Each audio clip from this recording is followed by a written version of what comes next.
5 जुगाड़ू बहू का 5 तरह का डोसा। मैंने तो आज तक सिर्फ मसाला डोसा और प्लेन डोसा देखा था, लेकिन ये बुर्ज खलीफा डोसा, समोसा डोसा, ये सब क्या है? ये तो बिल्कुल बुर्ज खलीफा जैसा ही लंबा है, और ये समोसा जैसा, और ये मटका डोसा। इतने अलग अलग तरह के भी डोसे होते हैं क्या? हाँ होते हैं, ये सब हमने बनाए हैं। दिखाने के साथ साथ स्वाद में भी काफी ज्यादा अच्छे हैं। और नहीं तो क्या, आप एक काम करिए, आप ये पापड़ डोसा खाकर देखिए, सबसे ज्यादा क्रिस्पी और टेस्टी है। ये हम सबका फेवरेट है यहाँ। ऐसा है तो 2 पापड़ डोसा लगा ही दीजिए। आजकल हर कोई मसाला डोसा, प्लेन डोसा, चीज डोसा जैसी डोसा खाते हैं।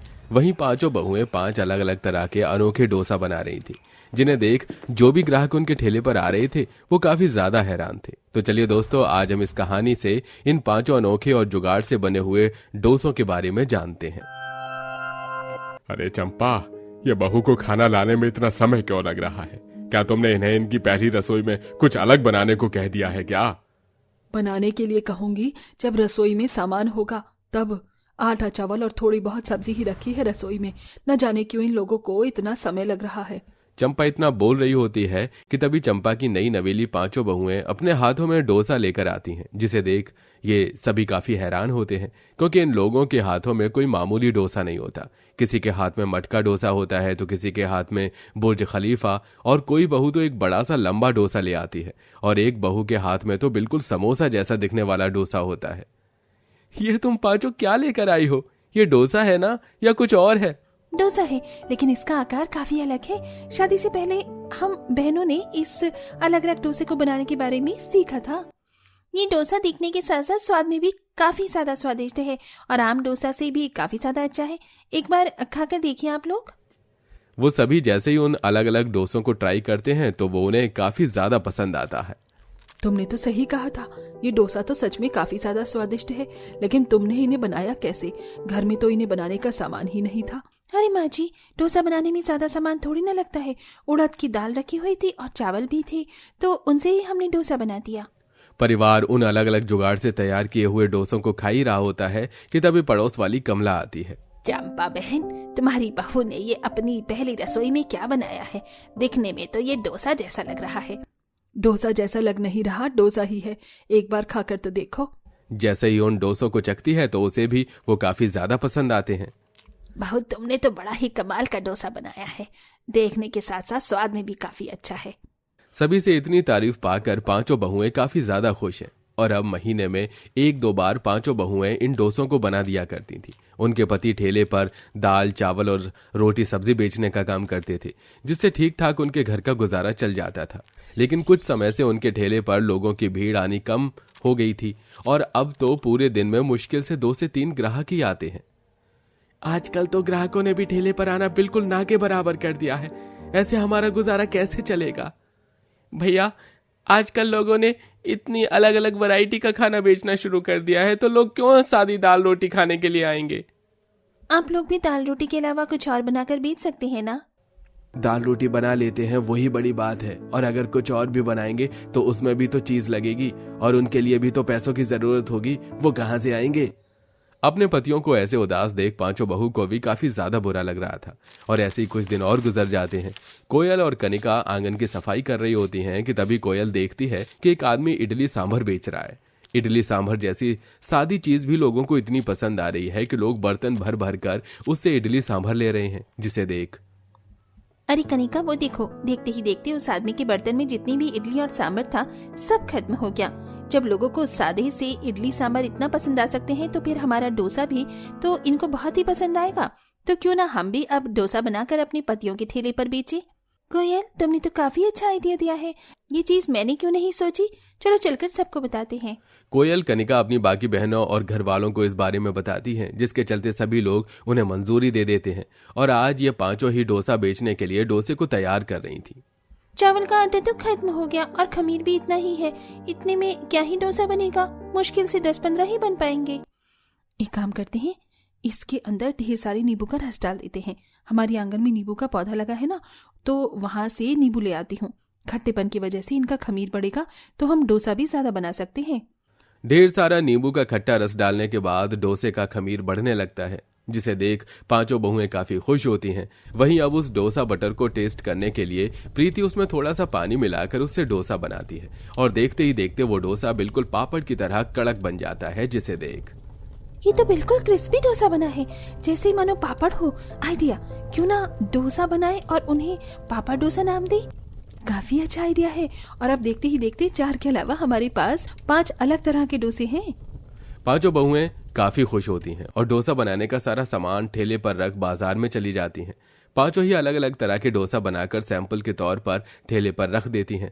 आसपास के लोग जैसे ही इतनी अलग अलग तरह के डोसे देखते हैं तो वो खुद को उनके ठेले पर आने से रोक नहीं पाते। और मेरे लिए भी एक बुर्ज खलीफा डोसा लगा दो। उन अलग अलग डोसों की तारीफ सुनकर वो सभी ग्राहक अलग अलग तरह का डोसा ऑर्डर करते हैं। पांचों बहुएं जैसी उन्हें डोसा बनाकर देती हैं तो वो सब उसकी फोटो क्लिक करने लगते हैं। इस फोटो को तो मैं अपनी स्नैपचैट स्टोरी में भी डालूंगी और साथ ही साथ इंस्टाग्राम हाईलाइट पर भी लगाऊंगी। मुझे तो वेट ही नहीं हो रहा। कितनी अच्छी खुशबू आ रही है ना इसमें से, और कितना ज्यादा क्रिस्पी भी है। चलो खाते हैं अभी से। वो सभी जैसे ही उन अलग अलग तरह के जुगाड़ से तैयार हुए डोसों को खाते हैं तो वो उन्हें काफी ज्यादा पसंद आते हैं। ओह माय गॉड, ये डोसा तो सच में काफी ज्यादा टेस्टी है।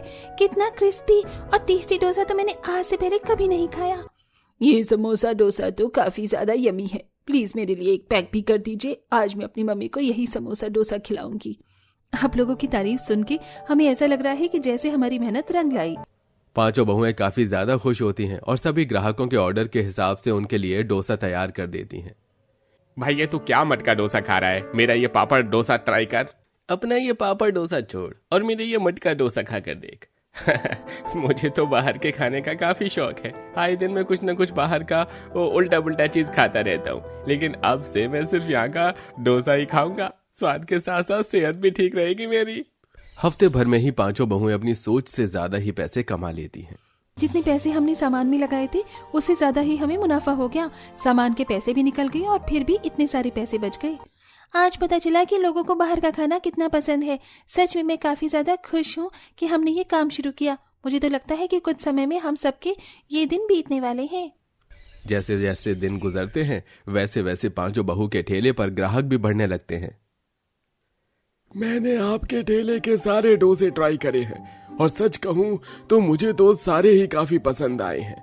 अगले हफ्ते मेरे घर में एक पार्टी है, इसलिए मैं चाहता हूँ कि आप लोग उस पार्टी के लिए डोसा बनाइए। लेकिन मेरी एक शर्त है, सारे डोसे क्रिस्पी होने चाहिए। बिल्कुल क्रिस्पी ही मिलेगा आपको डोसा। आप बस एक दिन पहले हमें बता दीजिएगा। देखते ही देखते सिर्फ 2 से 3 महीनों के अंदर ही उन पांचों जुगाड़ू बहू का 5 अलग अलग तरह के डोसे काफी ज्यादा फेमस हो जाते हैं। और आज वो पांचों बहुएं अपनी मेहनत की कमाई से अपने सास ससुर और पति के लिए तोहफे लेकर आती हैं, जिसे देख सबकी आंखों में खुशी के आंसू होते हैं। मुझे तो लगता था कि मेरी सारी जिंदगी इन 3-4 साड़ियों में ही गुजर जाएगी। कभी सोचा भी नहीं था कि मेरी किस्मत में ये बनारसी साड़ी लिखी होगी। कितनी सुंदर है ना साड़ी। देखो ना जी, मेरी बहू कितनी सुंदर साड़ी लेकर आई है मेरे लिए। तुम्हारी साड़ी तो कुछ नहीं, जरा मेरा ये कुर्ता तो देखो। कितनी सुंदर सुंदर कुर्ते लेकर आई हैं मेरी बहुएं। हम अपने माता पिता के लिए नहीं कर पाए, वो सब तुम पांचों ने किया। मैंने तो हमेशा देखा है कि जब पत्नियां कमाती हैं तो वो सिर्फ अपना ही सोचती हैं, लेकिन ये सब गलत है। तुम पांचों ने मेहनत और जुगाड़ से डोसा बनाकर बेचा और कामयाबी मिलने के बाद भी सबसे पहले हमारा ही सोचा। भले ही मेहनत हमने की हो, लेकिन हमारा साथ तो आप लोगों ने ही दिया है। अगर आप लोग हमारा साथ न देते तो शायद हम ये कभी भी नहीं कर पाते। अब सब जल्दी से इन्हें पहनकर तैयार हो जाइए। आज हम बाहर किसी अच्छे से रेस्टोरेंट में खाना खाने के लिए जाएंगे। सभी लोग जल्दी से तैयार होते हैं और एक अच्छे से रेस्टोरेंट में खाना खाने के लिए जाते हैं। वहीं समय गुजरने के साथ साथ पांचों बहुओं का अब वो छोटा सा ठेला एक बड़ी सी दुकान में बदल जाता है और अब इस काम में उनके पति भी उनकी काफी मदद करते हैं और समय गुजरने के साथ साथ अब उनकी माली हालत भी काफी अच्छी हो जाती है। काजल बेटा, आज तुम्हारी भाभीियों का ससुराल में पहला दिन है। दोनों ही बहुत ज्यादा थक गई होंगी। इन्हें इनके कमरे तक ले चलो।